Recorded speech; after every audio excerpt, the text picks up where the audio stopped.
steps instead of slopes, poles without handrails. These are just two of the reasons why the property owners of Ashland Estates here in Ellensburg are being accused of discriminating against people with disabilities. If you're heading eastbound or westbound, travelers are deep in construction down there.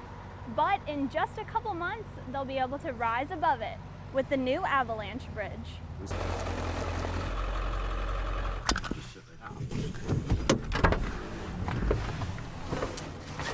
Becoming a volunteer firefighter here in Kittitas County is quite a long process, but if you can make it through, it's well worth it. These fish start their whoosh experience with these two tubes. Back on May the 18th, the sheriff's office was called out to a site in the Glebe area where some people that were involved in a construction project had uncovered some bones that they believed to be human.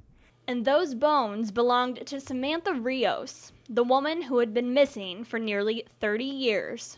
This has been devastating for a lot of people. You know, I mean, it's nearly 30 years old, and all of a sudden it's opened up a very large wound. And once this old wound was opened up, so was the case. For years, Samantha's husband, Jose Maciel, was considered a suspect. Investigators received information throughout the years that Jose was telling people things, including confessing to some people that he had killed Samantha. But the Yakima County Sheriff's Office say that the people who heard these things from Jose were either unavailable or unwilling to talk, so there was never enough evidence to book him until they found Samantha's body. And finally, they were going to question Jose just last Thursday. In the afternoon on Thursday, just before the person was supposed to have met with the detective, he died in a head-on car crash with a semi in the Benton County area. And though the sheriff's office cannot confirm that this car crash was intentional, they say that's what the evidence seems to point to, leaving justice for Samantha still unserved. As bad as this scene sounds, is that I was happy, and then I was mad, and then I was sad because I always wanted him to stand trial. I wanted him to have to face her family. I wanted that day in court, and he took that away. It's been over 2 months since Yakima County Sheriff's Office first discovered the body that was found right here in the middle of Fred Redmond Bridge. Giant corn maze. It's full of twists and turns, forks in the road, and more. But don't worry, you'll get out eventually. It's just the biggest corn maze in all of Central Washington. So far, one of the best parts we've heard about this festival is the chicken. Old VHS tapes. And they don't typically look inside, but they took a look inside the Titanic, and what they found was not the Titanic at all, but it was even better. Garrett Ferrer is 1 in a million. He's a incredible kid. Because only 1 in a million people get the rare bone marrow disease he was recently diagnosed with. He's strong, I'm strong, a lot of support behind us. And after Garrett's mom passed away just 1 year ago, and no suitable donor in sight for him, his father Frank stepped up to the plate as just a 50% match. Scared. Nervous, scared. I'm not gonna lie. But he knows they have each other. He's got his days. We both have our days, but we lean on each other. Somebody's gotta be strong one day and he's strong the next, and we lean on each other and we get through it. It's a bond that cannot be broken. There you go. He's my dad.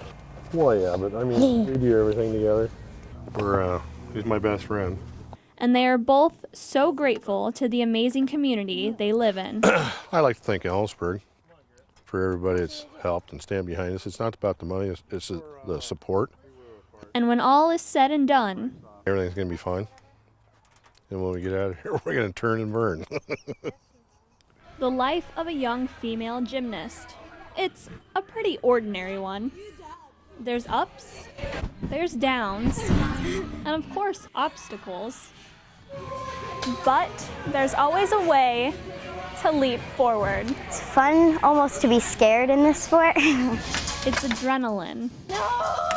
Very powerful, and like I'm flying, and just like brave. Bravery. It's a characteristic, not a skill. Gymnastics teaches discipline and attention to detail. Thank you. It teaches them how to work hard and achieve skills which can play into helping them in school. That's the goal here at Gymnastics Plus. Our ultimate goal is to create good citizens and teach hard work and dedication, perseverance. Yes, you can. And committing to their team and themselves to get the best product out on the floor. And at just 13 years old, Jordan seems to have that concept down. Well, I try really hard to get to this level. I just had a lot of commitment to getting where I am. A level of passion driven by the coach and fueled by the kids. I talk gymnastics all the time. The kids love it. We talk about when we're going to get new skills and what are we going to work next. And when they master those skills, and you can see the light bulb moment. Are you like Where they, oh, that's what it should feel like. Ready, set, go. It's a level of family among these young gymnasts. The program is great. We have a great family atmosphere, and we're family first and gymnastics second. Which is why here, their goal isn't to necessarily train for the Olympics. Those kids train 6 to 8 hours a day. It's a giant commitment. So instead, they talk about more tangible gymnastic goals. We talk about college scholarships and NCAA and what can we do to get our athletes there.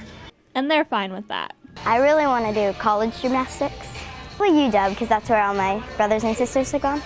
I'd like to go through level 10 and probably go to college. That doesn't mean they won't be watching the Olympics. I'm excited to see Simone Biles and Gabby, see what they're doing. And who knows? Things could change. For now, in Yakima, Haley Gibbs, NBC, Right Now.